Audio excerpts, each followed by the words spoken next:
What's the reaction on the ground going to be? Who is going to be here to take up the mantle of Trumpism, of MAGA world? I was having a conversation with somebody the other day, and we were discussing the likelihood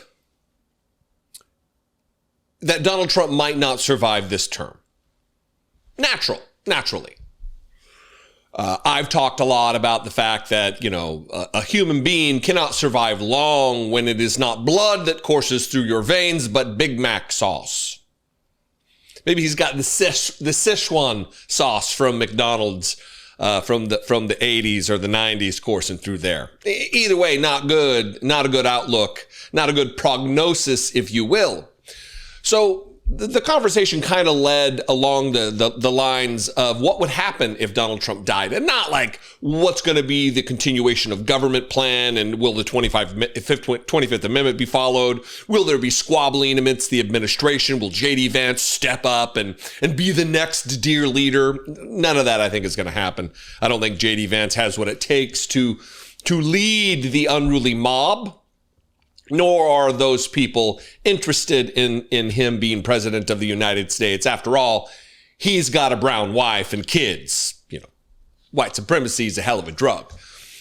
But what would be the reaction of citizens? Would there be celebrations, impromptu wild parties in the street, or would there be a solemn and reverent mourning of a nation?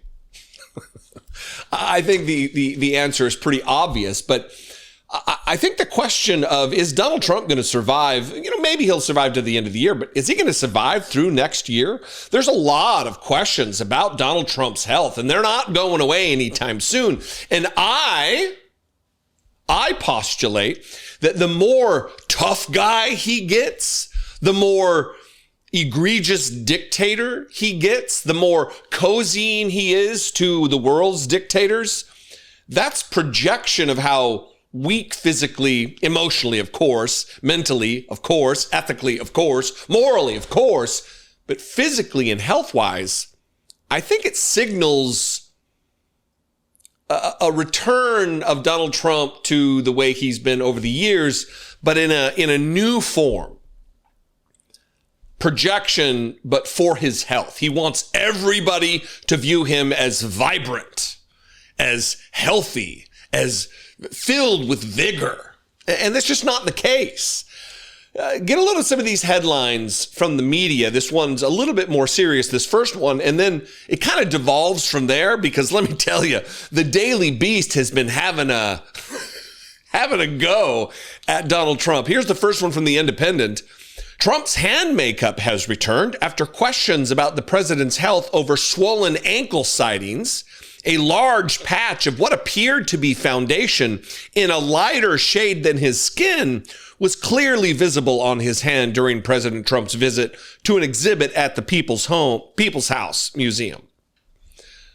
These are all valid questions. And by the way, this is one of the reasons why we need transparency in government, especially surrounding the health of our president.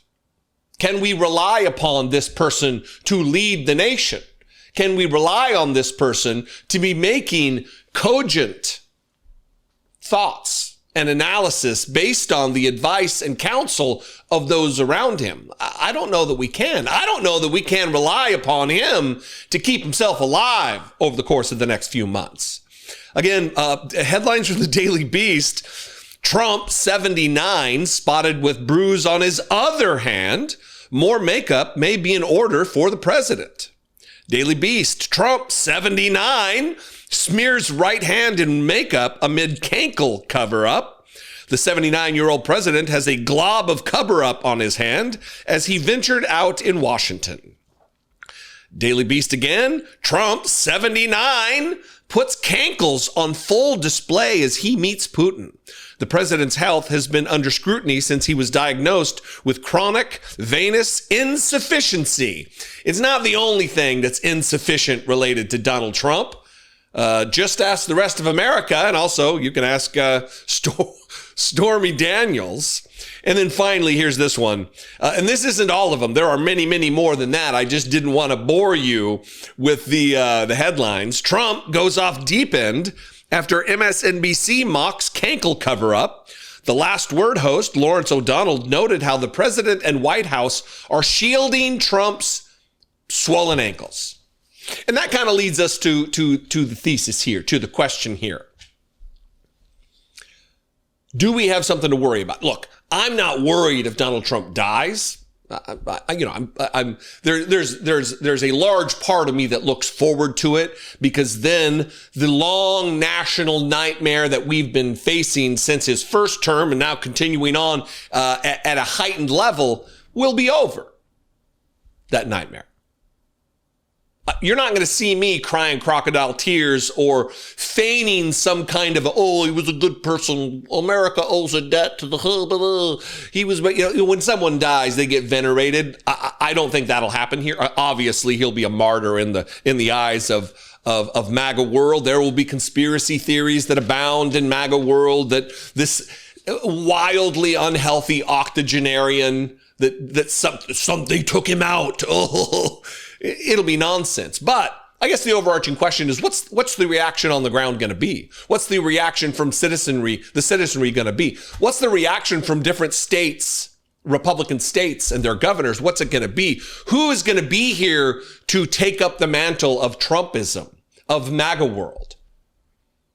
For my money, I think we are looking at a Pete Hegseth trying to get in there to be president of the United States.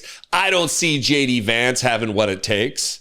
Certainly, Stephen Miller doesn't have what it takes. Marco Rubio is too much of an ethical and moral weakling and a coward who has bent the knee and absolutely abandoned. He has fled. He has retreated from all of his previously held political positions that he acted so strident about. So I don't know. What do you think? This really is more of a let's have a conversation about this. But we need to prepare ourselves. Donald Trump very unlikely he makes it through this term. I think it's very unlikely he makes it through next year. It's likely he'll make it through this year. Hell, we've only got a couple of months left here, right? Anyway, what do you think? I would appreciate your participation in this conversation. We can have it in the comments below this video, wherever you're watching it. You can also call the voicemail line, 714-576-4054. And of course, as always, you can email me daily@dollemore.com. Please consider helping support this work. Independent media, more important now than ever before. And your $2 a month to help support and produce what we do here would go a long way. You can click the join button below the video on YouTube to become a channel member. You can also, even better, go to patreon.com/IDoubtItPodcast and help support this work in independent media right away. You can also make sure you're subscribed to this channel on YouTube. Make sure you're following the Facebook page over on Facebook. Dollemore Daily. I would appreciate that. You can share these videos. That helps. Subscribing is free. You could do that. I would appreciate it very much. Anyway, I love and appreciate you. Be genuine. Take care of one another.